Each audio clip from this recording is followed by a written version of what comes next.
Bonjour et bienvenue si vous nous rejoignez pour suivre en direct depuis la place Saint-Pierre notre rendez-vous du dimanche avec le pape François pour la prière de l'Angélus. Nous attendons l'arrivée du Saint-Père à sa fenêtre d'ici quelques instants.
Cari fratelli e sorelle, buongiorno. Il Vangelo di questa domenica L'évangile de ce dimanche nous présente un nouveau face-à-face entre Jésus et ses adversaires. Le thème abordé est celui du tribut à César, une question épineuse. Doit-on payer ou non la taxe à l'empereur de Rome, taxe à laquelle était soumise la Palestine à l'époque de Jésus? Les avis étaient différents, donc la question que les pharisiens ont posée à Jésus: est-il permis oui ou non de payer l'impôt à César, l'empereur, est un piège pour le maître. En effet, selon la réponse, on aurait pu l'accuser d'être pour ou contre Rome. Mais Jésus, même dans ce cas, répond avec calme et profite de cette question malicieuse pour donner un enseignement important, se mettant au-dessus de la polémique et des différentes coalitions. Il dit aux pharisiens: montrez-moi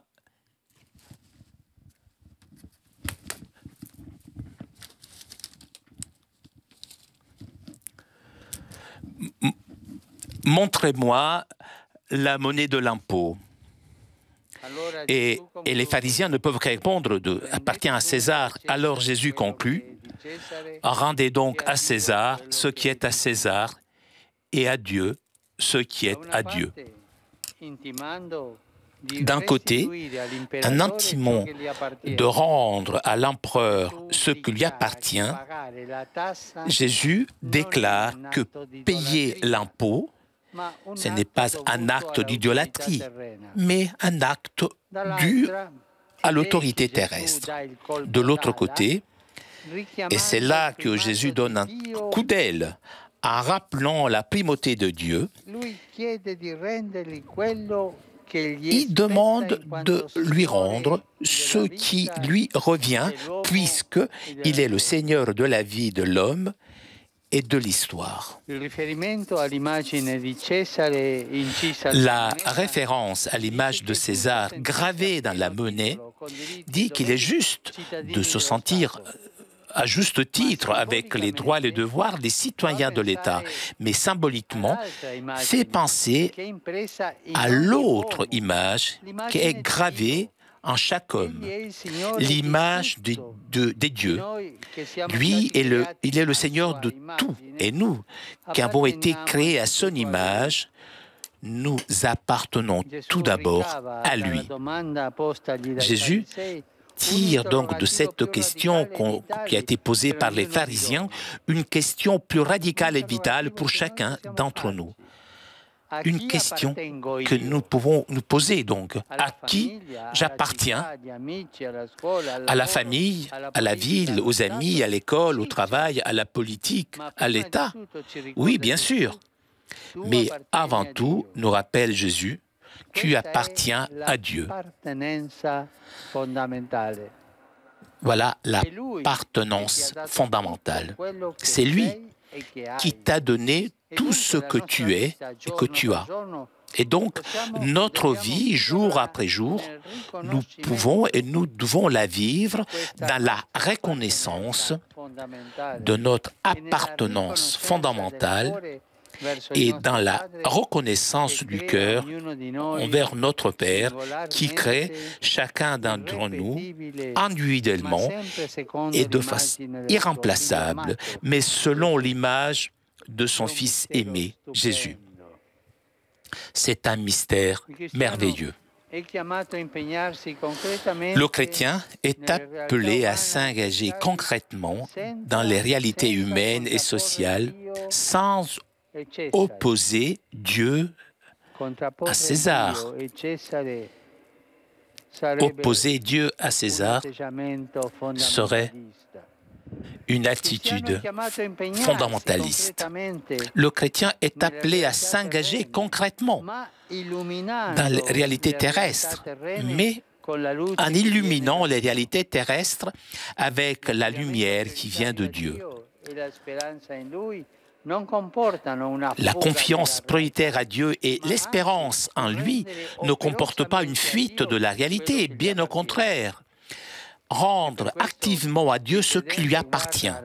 Et c'est pour cela que le croyant regarde aux réalités futures, celles de Dieu, pour vivre la vie terrestre dans la plénitude et répondre avec courage à ces défis.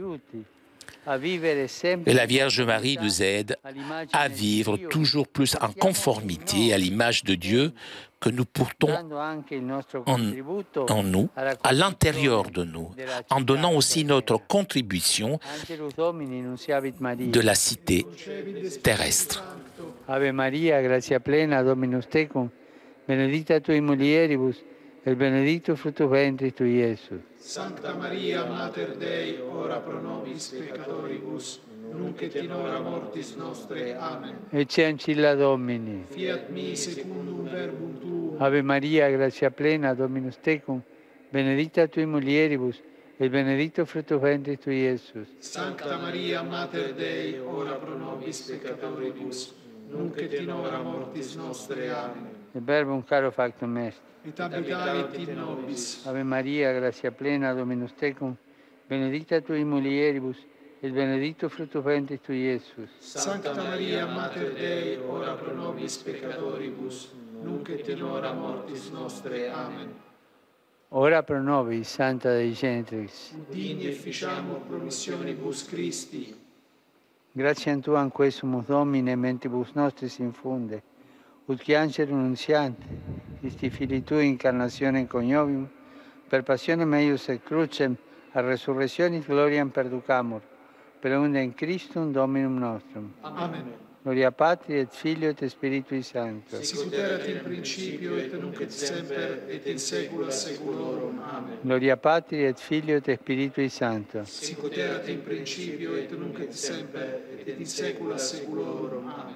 Gloria Patri et Filio et Spiritui Sancto. Sicut erat in principio et nunc et semper et in saecula saeculorum. Amen. Pro fidelibus defuntis, requiem aeternam dona eis Domine, Et lux perpetua lucem Deis. requiescant in pace. Amen. Sit nomen Domini benedictum, Ex hoc nunc et usque in saeculum. aiutorium nostrum in nomine Domini. Qui fecit caelum et terra. Benedicat vos, omnipotens Deus, Pater, et Filius, et Spiritus Sanctus. Amen.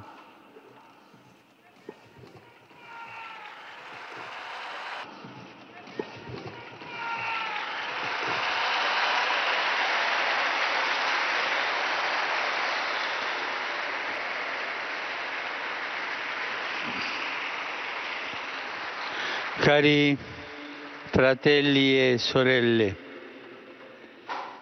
Hier, à Barcelone, ont été béatifiés Matteo Casals, Teófilo Casajus, Fernando Saperas et 106 compagnons martyrs appartenant à la congrégation religieuse des Claritains et tués en haine de la foi pendant la guerre civile espagnole. Que leur exemple héroïque et leur intercession soutiennent les chrétiens qui, même de nos jours, et beaucoup dans différentes parties du monde, subissent discrimination et persécution. Aujourd'hui est célébrée la journée mondiale des missions sur le thème « La mission au cœur de l'Église ». J'exhorte tous à vivre la joie de la mission en témoignant de l'Évangile dans les milieux dans lesquels chacun vit et opère. En même temps, nous sommes appelés à soutenir avec affection l'aide concrète et la prière des missionnaires qui sont partis pour proclamer le Christ à ceux qui ne le connaissent pas encore. Je souviens aussi que j'ai l'intention de promouvoir un mois missionnaire extraordinaire en octobre 2019 afin d'alimenter l'ardeur de l'activité évangélisatrice de l'Église Ad Gentes aux Nations. Le jour où on fête la mémoire liturgique de Saint Jean-Paul II, le pape missionnaire, confiant à son intercession la mission de l'Église dans le monde.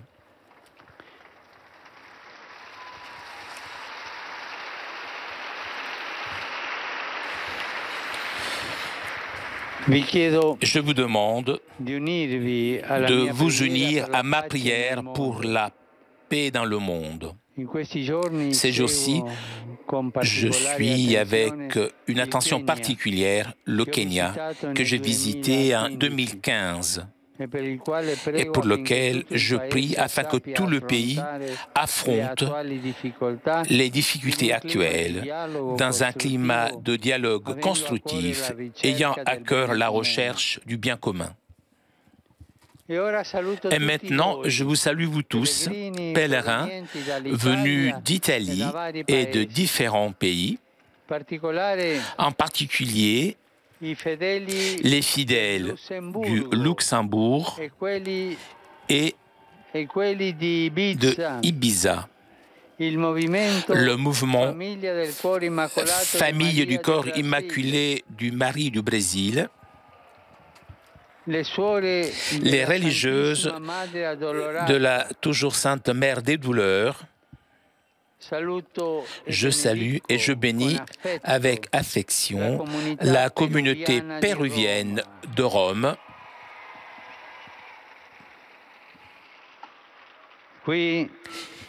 ici présente avec l'image du Seigneur de los Milagros, le Seigneur des miracles.